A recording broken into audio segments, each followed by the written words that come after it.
Hello all sentient beings and welcome to Transmissions Alt Mode, where we talk all news, comics, and media related to the... On this episode of Transmissions Alt Mode, we review Transformers Unicron Issue 3. The Britformers comic now has a Kickstarter, and more Transformers Cyberverse episodes are available. Today is Friday, September 21st, 2018, and this is episode 95 of Transmissions Alt Mode. Welcome to Transmissions Alt Mode, the show where a character's death is always meaningful, heartfelt, and never a surprise. Oh God, no! I'm your host, Yoshi, this week, and I am joined by the excellent Transmissions team. We have Jeremy, a.k.a. Yakko.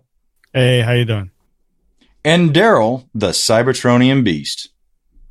Hey, what's going on? Let's talk Transformers. Let's talk donations, Daryl. You're absolutely right. I am completely flabbergasted that since Charles has not been on the show, we have not had one new donator. I don't know how to beg anymore. So, Jeremy, what kind of offers can we give them to get them to start signing up? Well, Yoshi, how about a special offer? Limited time. If you donate at the $10 level before September 30th, you will get an exclusive limited set of collector's pins. You will get the Daryl, you will get the Yoshi, you will get the Charles, you will get the Jeremy, and the exclusive, rarely seen Editor Mike. Did you say collector plates? No, I said pins. Oh. Collector plates are at the Beauvais level. That's a whole nother thing. I definitely kind of want collector plates now. It'd be awesome. Yeah, those would probably be so expensive. But yeah. Oh, yeah.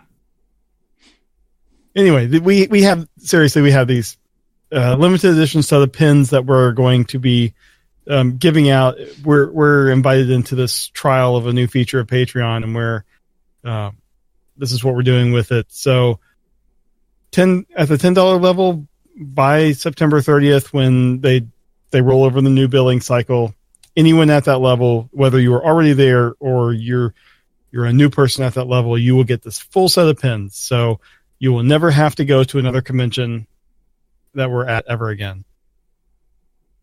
You can avoid us completely. Yes, but if you are at at TFCon Chicago and you would prefer getting those in person rather than us having to mail them, we're happy to do that. That's awesome. Daryl? We are currently running a contest. You are correct, sir. What is the name of this supposed contest? Well, sir, you named it. So it is called the You Don't Have to Go to Walmart contest. It's a great name. It is. It just rolls off the tongue. It does. This contest is for our Donatreons, and it is for them to win a reissued Starscream, reissued Devastator, or a reissued Bumblebee. These are three different prizes, not one person winning all three, so just to make that clear. And this draw will be held the first show in October, so you need to make sure that you are a Donatreon of Transmissions Podcast by the end of September. You need to make sure you're in, and if you are a Donatreon at the duly appointed level, you will be given 2 entries into this contest. So if you don't want to go to Walmart, make sure you're into this. I think everybody doesn't want to go to Walmart. I had to go to get them. You made the greatest sacrifice of us all. Thank you for that. No problem. As long as it's recorded for history. You're right. Now, Jeremy, yes. These are all good things, and we've mentioned a lot of stuff, but I understand there's more. Well, we had a new shirt a few months ago that was designed by the aforementioned editor Mike. That is, I've called it Tape Man. It resembles Soundwave in a completely non-IP infringing way, and it was popular. We've had a number of people buy it. They like it. But it's because they can't tell the difference between the shirt and Soundwave, I might add. Yeah, exactly. Yeah. But it's starting to get colder, and thus I have put it on some long sleeve shirts, some sweatshirts, and some hoodies. So if you like the design, yet you want to continue to wear it in winter, you have other options. And we also have a new shirt that I designed that's kind of resembles, shirts that colleges would put out. But this one has Transmissions Podcast and like established 2013. And in the middle, you have what kind of resembles a rub sign in a non-IP infringing way. This is a fucking sick looking shirt. Yeah. But all of these are available. One quick update. Unfortunately, since we recorded this, Spreadshirt actually decided that they thought it was IP infringing and took the design down. So we're looking at alternatives and seeing what we can do. But unfortunately, no new design for now. Sorry. We also I updated some of the mugs and stuff as well, and I think I even put a trucker hat, which trying to get you to wear something with our logo, but you're like, no, I'm not wearing a trucker hat. So right, back to the drawing board on that. But you're learning. It's slow, but you're learning. But we're still. I'm trying to come up with all sorts of stuff. But just check our store on our website. This is done through Spreadshirt, so you order it, and I think it ships within a matter of days.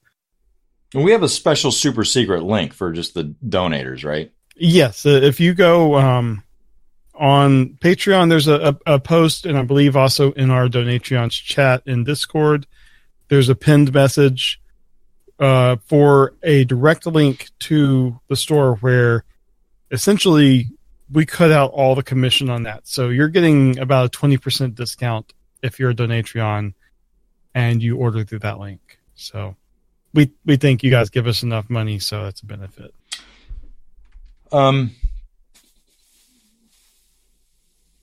It's something to keep in mind, I think, is it's starting to get colder, right, Jeremy? Yeah.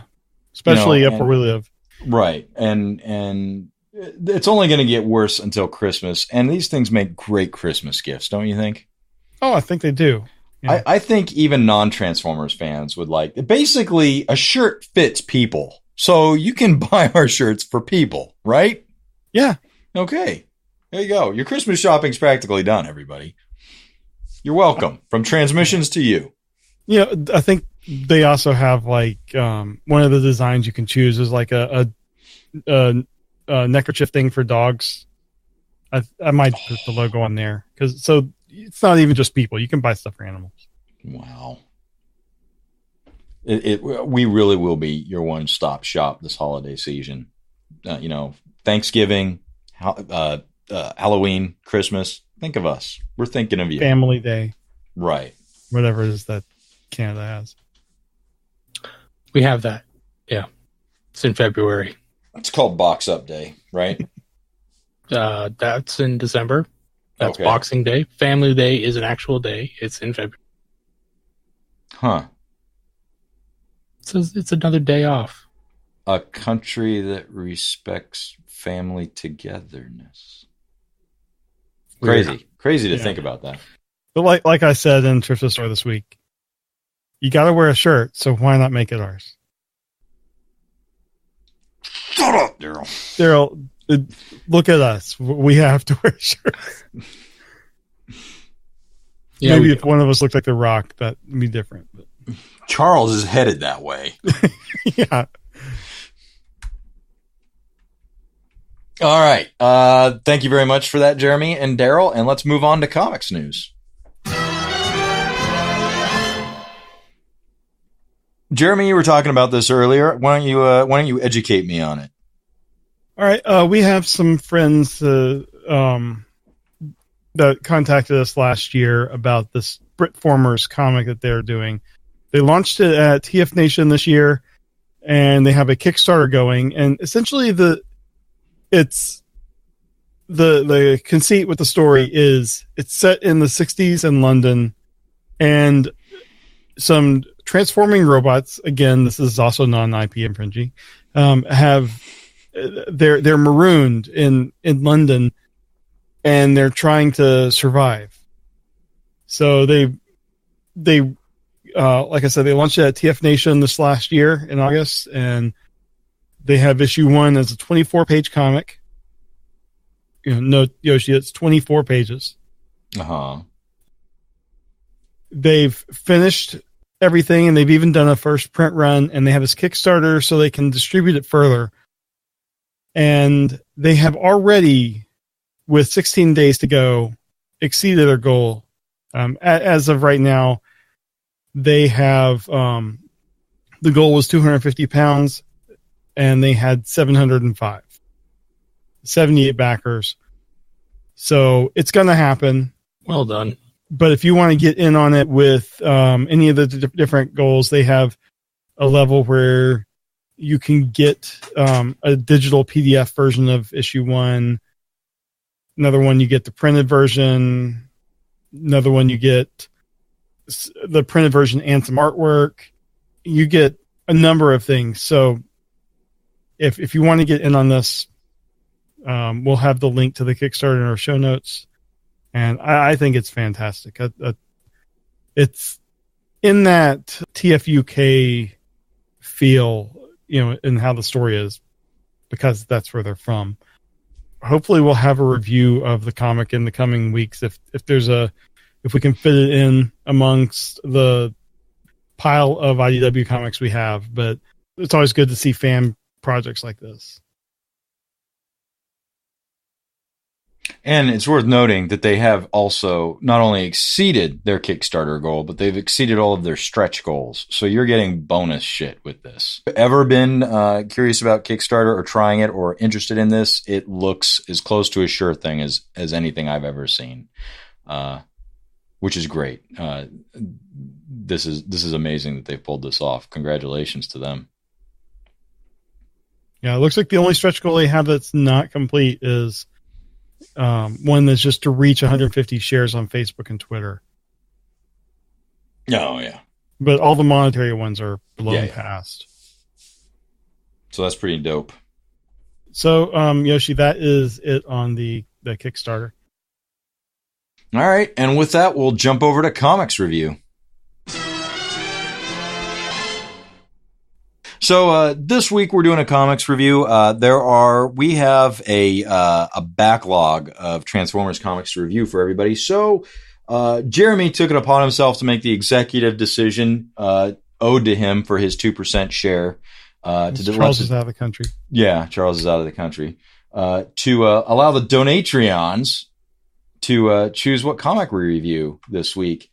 And since Daryl's not going to do the review, Daryl, do you want to tell everybody what comic we're reviewing this week? Britformers issue 0. The fuck are you talking about? You had one job. One. So you're going to be reviewing that since you obviously had time to do it? It's 3 pages long. Yeah, sure. 24, literally a beginning, a middle, and an end. Yeah. We're going to do Unicron number 3. Okay. And Jeremy, by we, he means you. Yes. All right. I will mention we had, I believe the last time I looked at it, we had this one by 61% it got 61% of the vote. We had 18 people that voted in it. We have many more people on Patreon than that. So I will try to get more advance notice next time. It got away from me. I forgot to do it until like Thursday night. But this week we had Bumblebee movie prequel number 2, the Bumblebee Win If You Dare graphic novel, which came out Optimus Prime 23 and Unicron 3. So I'm interested to see what the vote will be next week. To this comic, Unicron number 3. This is written by John Barber, art by Alex Milne, colors by Sebastian Ching, letters by Tom B. Long, editor is David Mariette, and publisher is Greg Goldstein. And we have 4 covers. And as I've been doing with these comics, I'm putting the 4 covers in our Discord chat for our live audience to see. The first cover has Unicron Decimating Cybertron's Forces. This is Alex Milne and Josh Perez on the art and colors. Cover B has a Soundwave, Jetfire, and a number of others. And this is James Reyes and David Garcia Cruz. And this is part of that big connecting piece that they're doing. Retailer Incentive A has Metroplex charging into the heart of Unicron. It's Nick Roach and Josh Burcham. And then Retailer Incentive B has a RC in space with pieces of Unicron in the background. And this is Francesco Francavilla. So, Daryl, out of the four, which one do you prefer? Add props to Nick Roach's cover. It's really good, but Alex's cover A is just awesome. The eye blasts coming from Unicron are just great, and you see the giant Titan class figures in the foreground, as well as some combiners.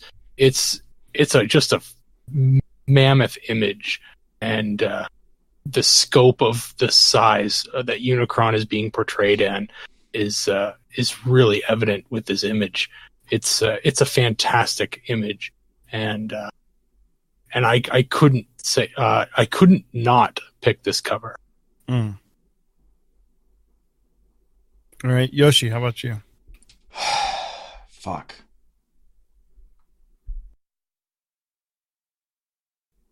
I don't know how to answer this. What I like the most about Alex coloring, I mean, that from Unicron's I-beams all the way to the bottom, it's like a wonderful rainbow gradient of green all the way to, let's call it dark. That to me, but I guess it's not my pick. I look at cover 2, fucking what's his name? James Reyes. And I feel like maybe James's and Alex's are kind of suffering from the same thing. Like, it's really busy. It's a really busy cover. Now, cover 3, the Retailer Incentive cover A by Nick Roach. The lines are perfect, but I feel like Josh Burcham destroyed it with the colors. And maybe not on it really threw me for a loop. I don't care for that. So I'm giving it to Francisco. I apologize, I can't pronounce his last name, but it's a Retailer Incentive cover B, the RC cover. It's kind of awesome. What about you, Jeremy? I think, I mean, they're all pretty good this week. I will say that cover A, Alex and Josh, that really does kind of convey the theme within this book, where it's basically chaos and everything is going to hell. I mean, this is a hard decision this week, but I think I'm going for Retailer A with the Nick Roach, Josh Burcham. And I mean, I think it's because we've seen similar images before on covers with like two characters going at each other like that. But I think just having Unicron just basically dominate like 2/3 of the page or the cover and just absolutely dwarfing Metroplex. I think that's it's a striking image, and I like it. If that cover had been offered as just a line art variant, I would have chosen it in a heartbeat. Yeah. All right. Let's move on to the story. This is titled Our Finest. Anything or anyone that can fly has been conscripted into the fight against Unicron. The Torchbearers are trying to work out how to get into the fight when Elita 1 offers to get them to Carcer. Elsewhere, the tankers accuse Trax of helping people flee in the transports, but Flax says that they're not fleeing, they're joining the fight. Chromia, on board the Saber, is reporting in and notes Unicron's transformed state as Metroplex's brain center. Windblade, Optimus, Starscream, and others are trying to come up with a solution for dealing with Unicron. Rom suggests Metroplex transforming But Windblade notes that he would stand as much of a chance as the rest of them. Starscream suggests using Metroplex's space bridge, but that would only save the people inside him, roughly 30% of the population. But that's a sacrifice Starscream is okay with. Bumblebee and Aileron rush into the room, and B reveals what Omega Supreme showed him. Rom doesn't believe him, as the Soul Star history has them killing the Wraith's homeworld, which differed from what Omega told Bumblebee. RC joins the conversation with her history, confirming that she was on Antilla with Onyx Prime and Omega Supreme as they colonized the planet by destroying the life already there. The scientist on Antilla that created the Unicron device did it in retribution of the attack. On board Carcer, Elita is ordering the fleet to press the attack on Unicron. In shock, Chromia demands to know what she's doing. Elita knows that Unicron is vulnerable. Optimus pierced the surface, but he didn't have what it took to kill the monster. Elita will use Victorion to attack Unicron from the inside. The fleet's getting pounded, though, to proceed with the mission, but Victorion has changed her mind. She won't leave people to die and starts attacking the Decepticon ships herself. Only she attacked Bludgeon's flagship, and he seems pleased with that fact as he introduces her to his own combiner, Monstructor. Speaking to Optimus via communication link, Shockwave fills in everyone on the rest of the history of Antilla. The Maximals helped him find the heart of the Unicron device and dubbed it the Talisman and sent it to Earth. Now it's back and has poisoned Cybertron's Energon, and it will destroy Unicron. Still without a viable solution, Windblade has had enough. She flies off, but RC thinks she's running away and jumps on. But Windblade isn't running or flying. She has a plan if there's enough time. On Carcer, Elita is a lone survivor as the Titan is blasted from the Decepticon fleet. After her battle with Monstructor, the Torchbearers can no longer feel Stormclash after she was ripped from the Combiner. Elita prepares ramming speed with Carcer, but as she nears Unicron, he opens up with his eye and blasts Carcer to pieces. On Cybertron, Soundwave brings the Enigma of Combination to Starscream, thinking it would help. Creating a combiner out of ever close to Unicron's size, however. Not seeing any other option, Soundwave sends out a signal to tell all Decepticons. Soundwave sends out a signal to all the Decepticons, informing them of Starscream's plan to leave them and Space Bridge to Earth. A mob suddenly rushes past the barriers, keeping them out of Metroplex. And at the same time, RC is running in with news of Windblade's plan. Starscream, knowing that he has a debt to pay Windblade for believing in him, finally agrees that they'll stay. To be continued. So this was basically a non-stop action issue from start to finish. And I enjoyed a lot of it. I mean, we're seeing like loose ends get tied up and like Elita 1 story is now done. Torchbearer story is now done. This links it with the Talisman. I mean, we're seeing Hilla stuff I found interesting. The biggest issue I had with this was, I think, Soundwave coming in with the Enigma of Combination. Just, I don't know. He just seemed out of character in this. Like, why would he come to Starscream? But other than that, I liked it. The art was amazing. And after this is all done, I don't know if Alex is going to want to draw another ship because he seems to have drawn a million ships in this one issue. But it's just every page, so much stuff was happening. Like the Nemesis, which is that eyeball ship, merged with Unicron and became his one of his eyes, and that's the one that blasted Carcer, I believe. And yeah, I mean, this was a really fun issue. So, Yoshi, I'll start with you. What do you think of this? Really out of place. That was odd. That it's that kind of thing that kind of pulls you out of the story for me. Right.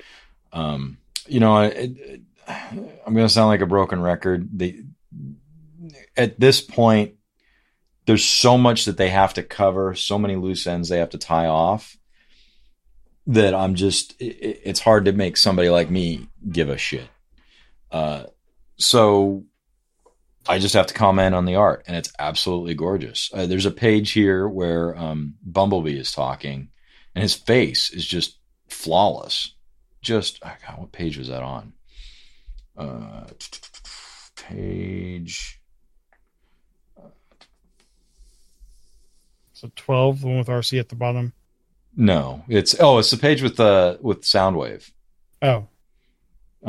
Underneath the panel underneath Starscream. Like there's something about the way his face is made there and the way he got colored. It looks awesome. Some of these, particularly those last pages where like the panels were kind of getting smaller. Mm-hmm. The way that they were framed, it was really good. Like definitely those small panels are showing a sense of urgency and how dire the situation really is for everybody. And that's not lost on me. It's just really hard for me to give a shit right now. Mm-hmm. Daryl, after the book we reviewed last week, this is a nice change. What were your thoughts on this? I really enjoyed this one. That's no surprise, I guess. But I made a couple kind of pointed observations. Last week we reviewed Lost Light 23, and in it there was a comment that I made about one of the battles going on outside of the giant Primus, where it looked like it didn't look quite right. But then you get the battle in this issue drawn by Alex, and Alex puts you in the middle of the battle. You know, he didn't draw you, 2 or 3 miles away, looking at it as an observer. He put you on a ship, in the middle of the damn battle. And that's the kind of art that I really appreciate about Alex's style. Yeah, and I love just some of the little details, like on the page where Carcer, I believe, is about to, where Victorion is joining the fight. You see like the busted up ships that are just kind of floating there. Yeah. And, that didn't have to be in there, but it adds so much to, getting you immersed in there. The panel just above where Victorion, enters the fray, there's the image of the back of a ship, right? On the right side of that panel is someone's top of their torso, right? Just floating there. The panel above that, Alex puts you inside one of the ships as it's being destroyed with the Technobot. You see Scattershot and one of the other guys. Can't tell who it is. I think you see both of the clones in there. Okay. They're trying to use the shields or something. They're just trying to get through this. And at the end of that panel, the ship is just destroyed. I think that the body parts you were seeing in the next panel are the clones. Oh, is it? Okay. Yeah, the heads match. Cool. I love that.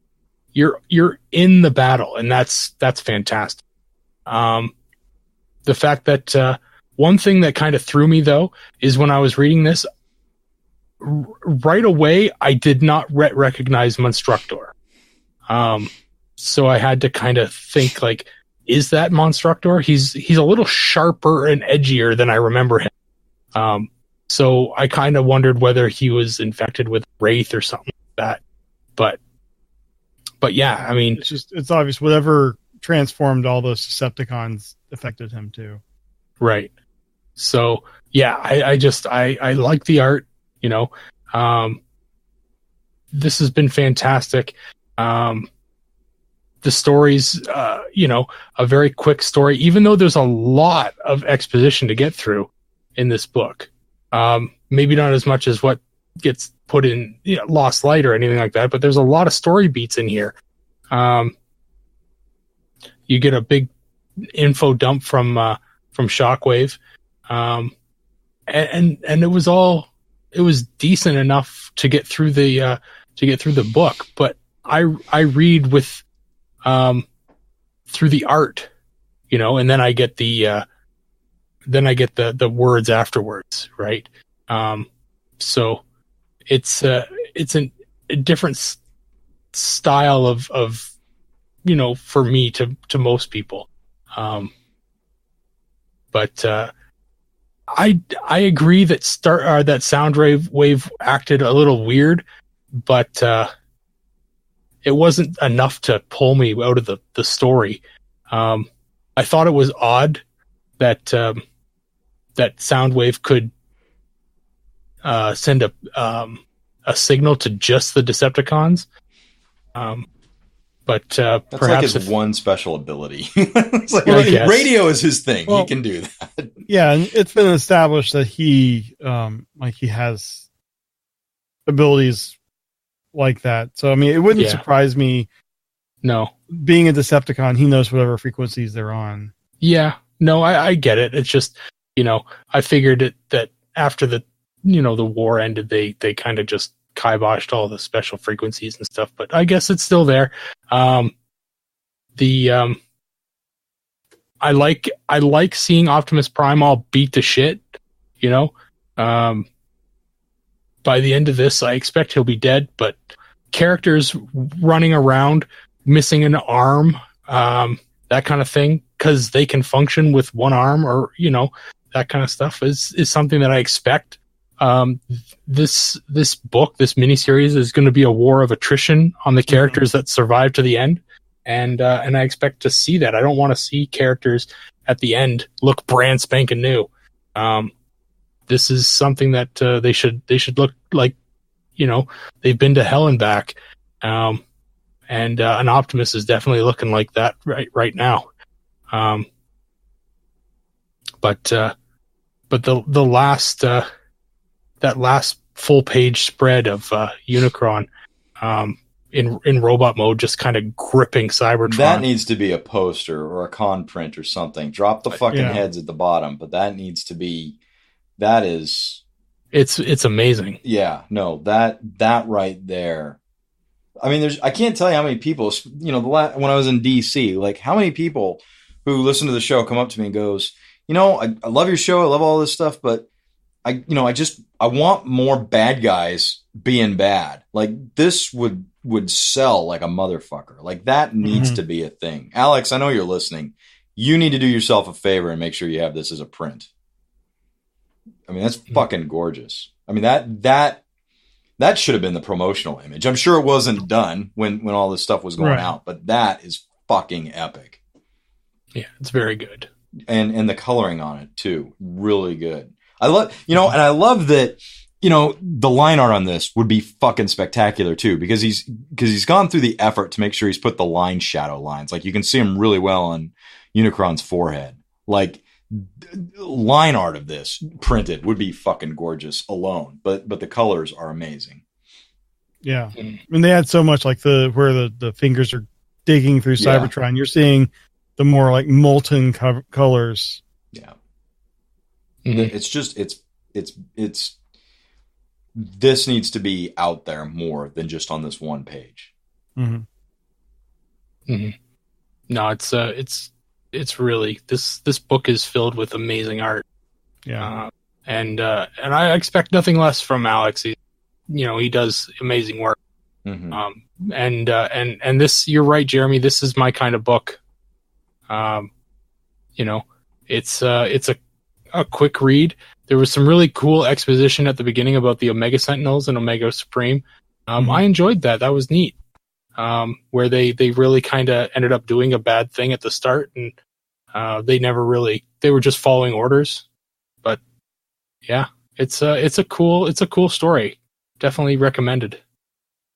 Cool. Well, it's not over. There's a backup story here that I wanted to cover too. These Unicron issues are kind of wrapping up the entire Hasbroverse And this time we're looking in on the Mask team.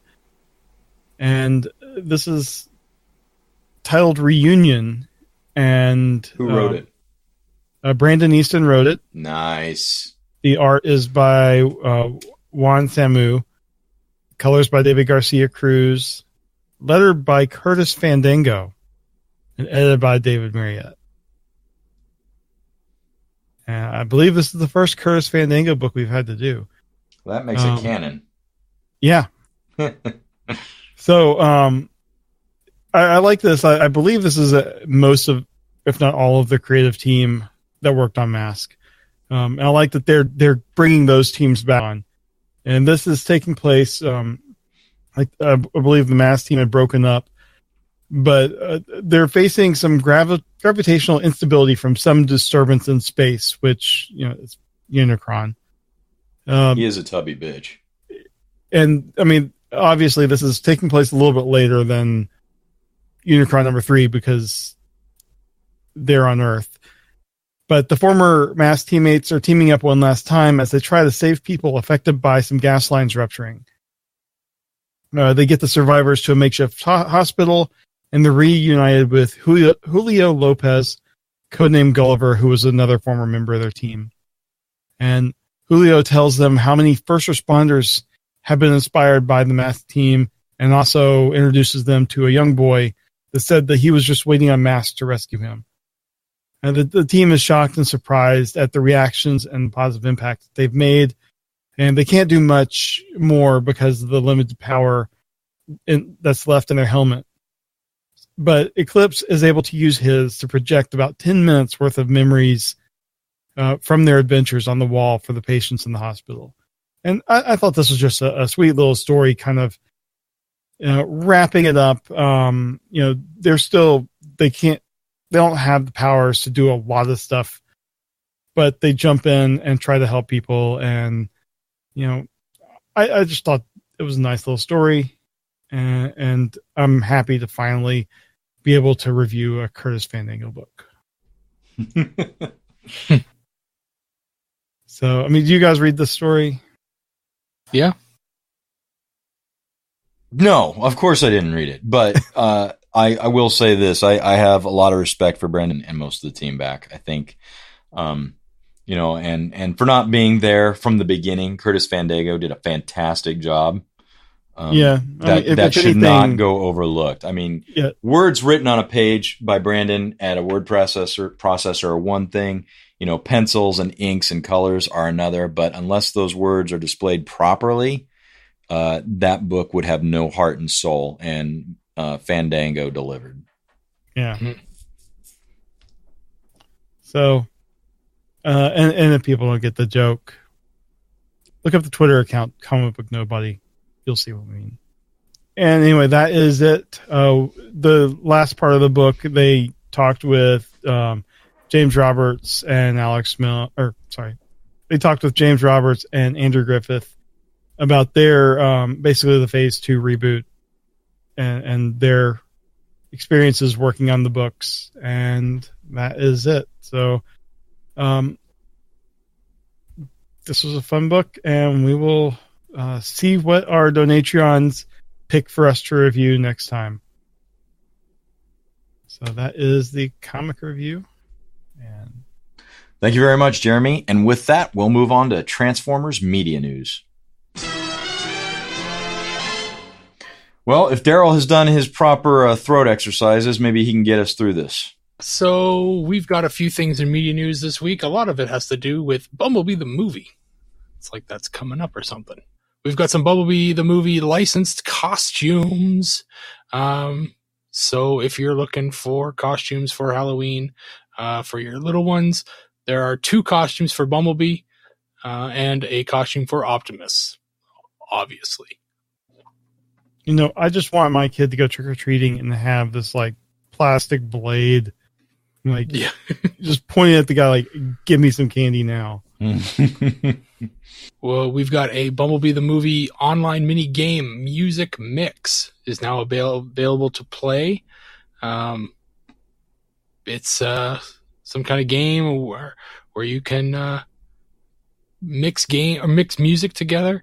Songs, I guess. I don't know. It gets you get to try it out, and we haven't seen it yet. There's no real description on it here, so give it a try. It's a mini game on Hasbro's website. Fun. So if you're looking forward to the Transformers trading card game, the Facebook, Twitter, and Instagram accounts are live. So go ahead and follow those if you're interested. Jesus, I gave them shit because like the first couple of tweets were just check out this on Facebook, check out this on Facebook. And I went back and I said, I'm following you on Twitter, so I don't have to use Facebook. And they said, fair enough. And then they started posting all this shit on Twitter. Awesome. You're doing good work. I try. There you go. I had to get that off my chest. We've got Transformers. The movie props are now on display at BFI IMAX in England. So if you're in the UK and you're near this museum of sorts, I think it's a museum. I think it's a movie theater. Oh, is it?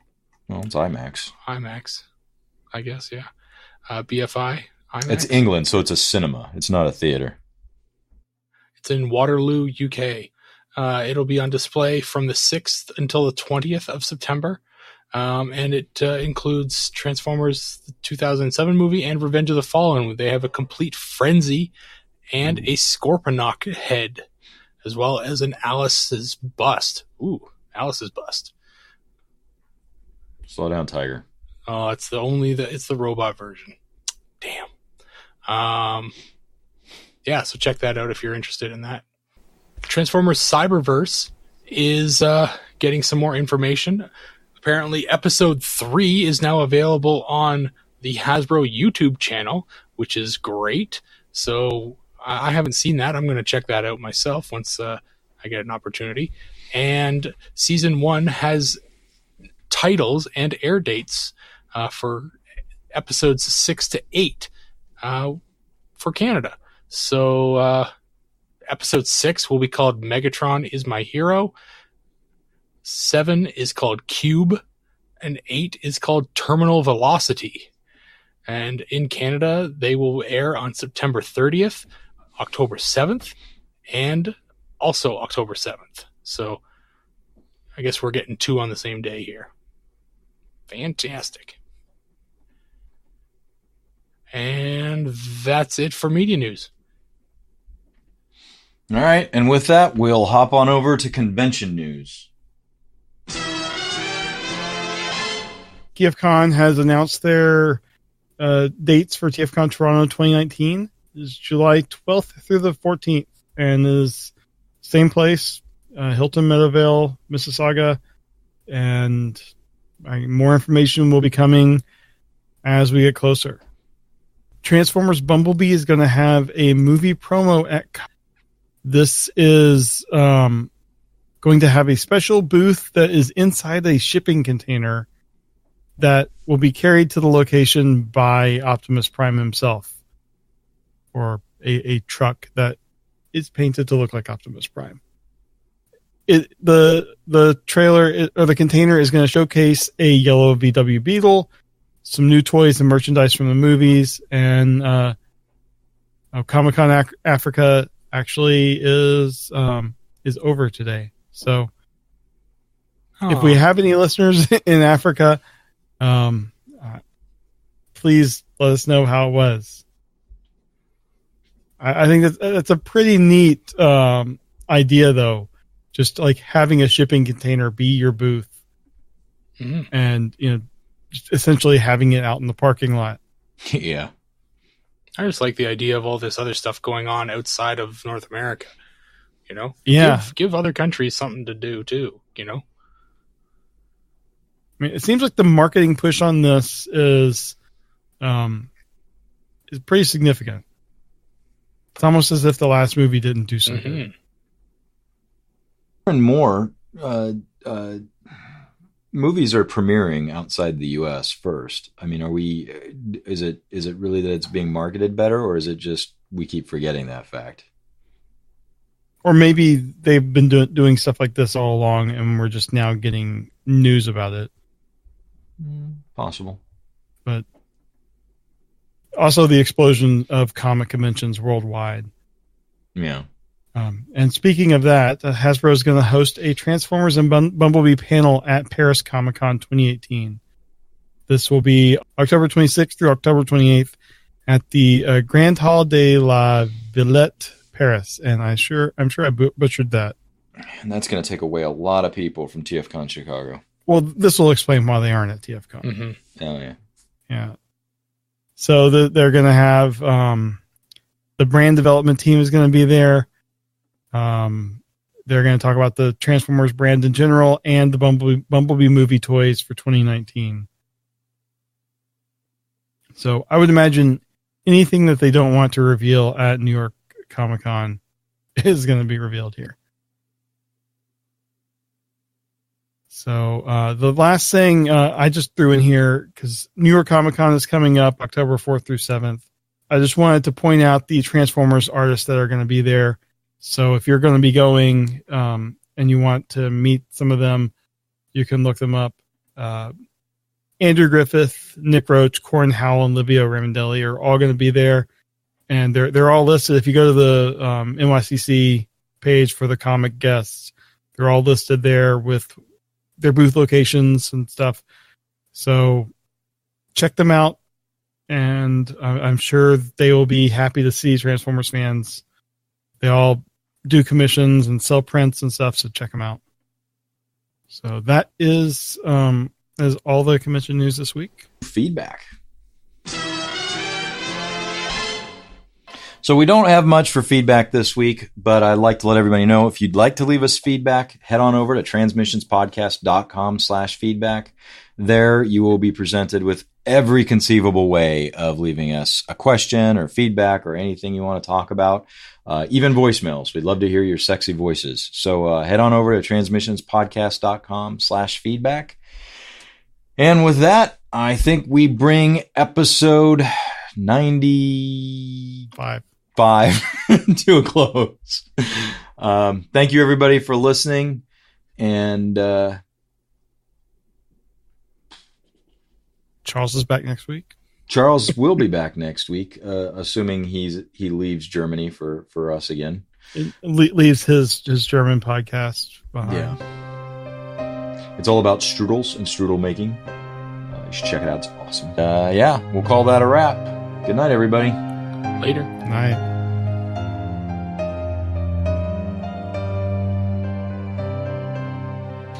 Thanks for listening to Transmissions. Remember, you can help support the show by donating to us directly via Patreon or PayPal. Once you become a donor, you will receive access to donor-only goodies, like donor-only contests, listening to us record transmissions live, and getting transmissions swag at 20% off. You can find links for this at transmissionspodcast.com/support. Subscribing to us on Stitcher, iTunes, and Google Play is also a great way to support us here at Transmissions. Every subscription we get helps us get better noticed on those services. Leaving us a comment and 5-star review doesn't hurt either. Be sure to come chat with us on Discord. You will find a link for Discord at transmissionspodcast.com/Discord. And of course, you can always send us an email at feedback@transmissionspodcast.com. Thank you all for listening, and we'll see you again next week.